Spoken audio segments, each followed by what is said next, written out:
Bismillahir Rahmanir Rahim. Nahmaduhu wa nusalli ala rasulihil kareem. So moving on from our last lesson, we're going to discuss now the Ism al-Fa'il. So from all of the mushtaqat, the first one we're going to focus on is the Ism al-Fa'il.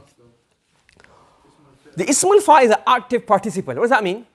It is that form of the noun, or is that noun which shows the person or the adjective which is actively carrying out the action. We understand that in more detail as we go along. Okay? Now, how do you make Ism al-Fa'il? It's very simple. We've done this in Sarf before, and you've done all these tasrif tables before, all the paradigms.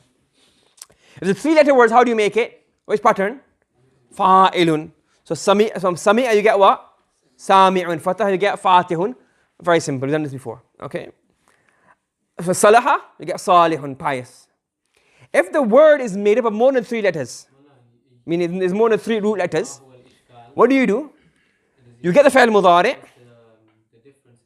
You change the ya to a mim madhmoom, a mim with a dhamma.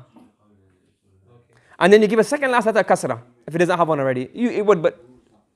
So for example, let's say you get akrama yukrimu. So yukrimu the mudari. Change a ya to a mim dhamma, is what? Muk. And second last letter kasra, mukrimun, the one who honors. You get it?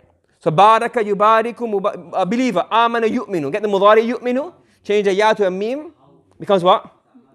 Mu'minun. Yastaghfiru, to seek repentance.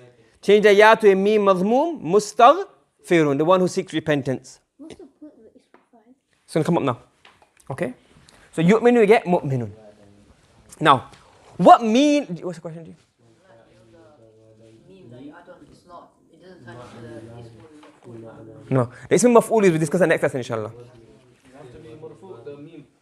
Not marfu, madhmoom. Dhamma. It has to be a dhamma. Yes. Now what meaning does this give? There's 2 ways. One meaning, there's 3 meanings, one meaning we'll do later on, but for now 2 meanings. 2 meanings we'll discuss here, 2 meanings of nouns.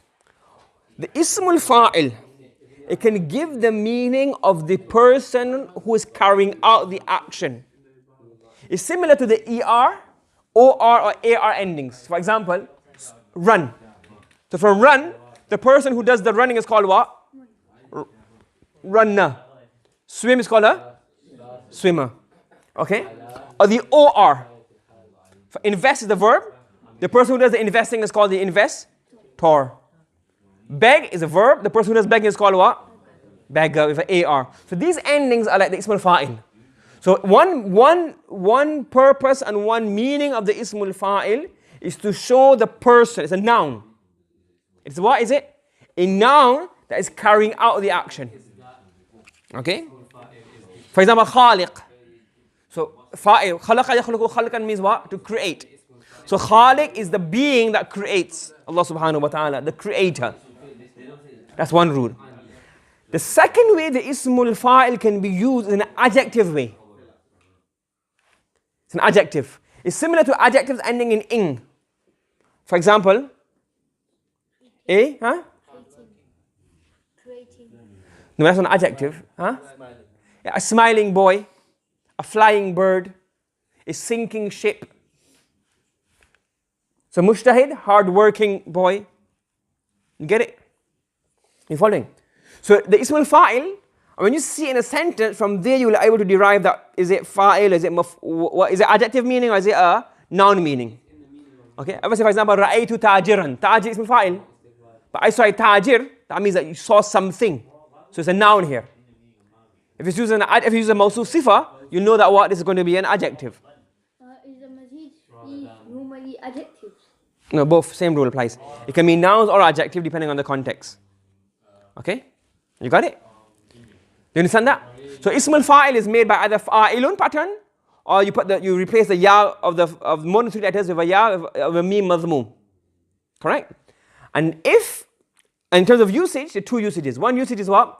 It's used as a noun, who's carrying out the verb meaning, or as an adjective. You got it? Okay? Right. Subhanallah bihamdi subhanallahumma wa bihamdika wa nashhadu an la ilaha illa anta wa nastaghfiruka wa natubu ilayk. Okay. Now one little tip here is that, for example, here we have the word khaliq, creator. Sometimes you get a certain Ism al-Fa'il which does not have an English equivalent translation. Let's take the example, the word istaghfara. What does istaghfara mean? To ask for forgiveness. So how do you translate mustaghfirun? Yeah. So you end up adding a lot more words. When you say mustaghfirun, you translate it as the one. So if there's no English equivalent, then you have to then, for example, say, oh, he's Sami, he's a listener. But you don't have the word listener in English, is it? So then you have to think, is there English equivalent? If there is an English equivalent, then you translate it equally, like E-R, A-R, O-R, Sa'il, beggar. You don't say ask a beggar. Fine, no problem. The questioner. Okay? But if there's no English equivalent, that word is not used in that form in English, then you have to add this kind of translation. The one who asks. Do you get what I'm saying? You will say the faller. So if you say, for example, I saw the fallen man. It's a fallen man.